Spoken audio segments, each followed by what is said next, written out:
Merci, merci, maximum de bruit, de milliers de merci Gary, l'ambiance était bonne. c'est tellement assuré. Merci gars yi. Gars yi ñu ngi fi ñu xam ne trop. Merci gars yi. Donc ils ont fait des erreurs. Et bi ñu si gis tamit ñu ngi ci li nga xamante ne mooy événement bu mag bi événement ba nga xamante ne à travers tout le monde entier ñëpp dañ koy suivre. Merci Aïcha Gueye merci ñi nga xamante ne def nañ déplacement privé donc ñu demandé Miss Sigo sur scène. On dit que les billets sont là et il vient d'arriver, il vient tout juste d'arriver. Je demande Bissico sur scène. Bissico sur scène. Bissico est demandé sur scène. Donc vous avez 15 minutes. waaw ici l'université mu ngi ko defalee biñ ko joxal rek dafa arrêté li nga xamante ne mais ñu suñu mbokk yi nga xamante ne yëpp loolu fi muy waa moom sa réew gis nañ leen waa ñetti baax waa Gargasa gi waa Gunaas waa Walikaan waa Ceddo waa Jambar waa Jaloore waa Jàkkaarloo ASC yëpp ñi nga xamante ne war ñu leen waa Magadan ñëpp ñi nga xam ne def na déplacement bi ñu leen bu baax ak les 53 ASC de la zone 3 département bu Guédiawaye muy noonu bëgg nañ fële gis nañ ak ci yoo xamante ne mooy le promoteur donc Bissico est demandé sur scène Bissico est demandé sur scène s'il vous plaît Bissico en attendant s'ils ne sont pas encore prêts je vais appeler un autre groupe Bissico, s'ils ne sont pas encore prêts, je vais appeler.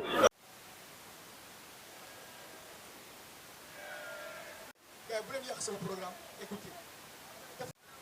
Affaire en direct.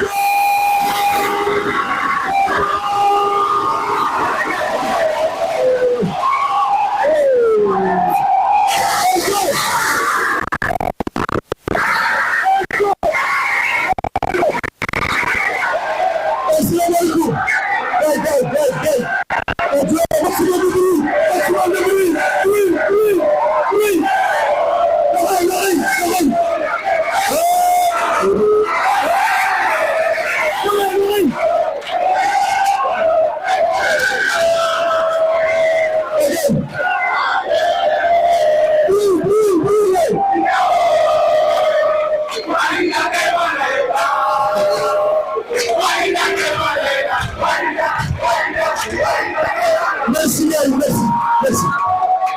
Gaï.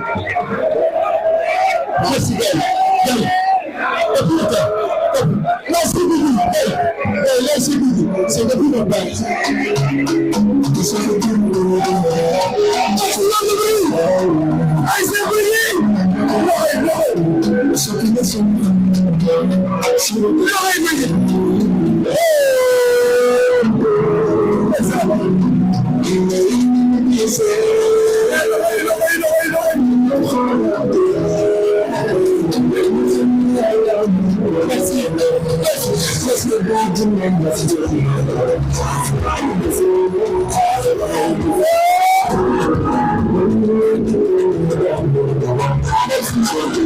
Merci. Merci.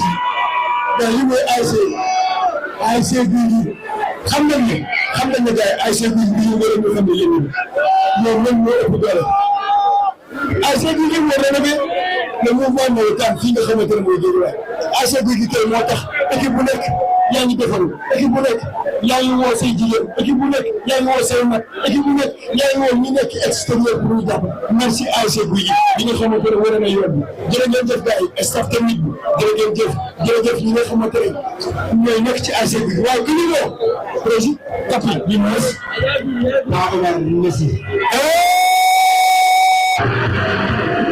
Merci.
Ségoudi, la force de la Ségoudi, c'est la masse qui est derrière, c'est la masse qui est devant, mais la force de la Ségoudi. Et je dis, nous savons, la Ségoudi, lui, il faut ça.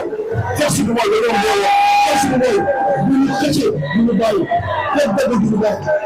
Nous nous 2025, la région de Dakar, Harlem.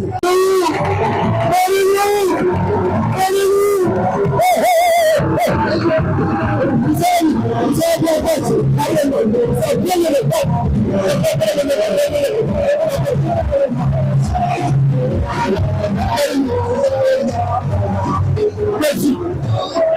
Oui, la supporter de l'homme de l'année. Je peux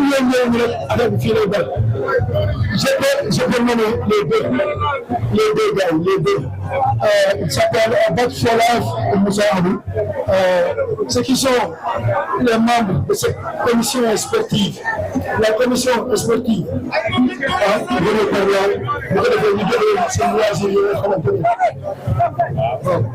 qui est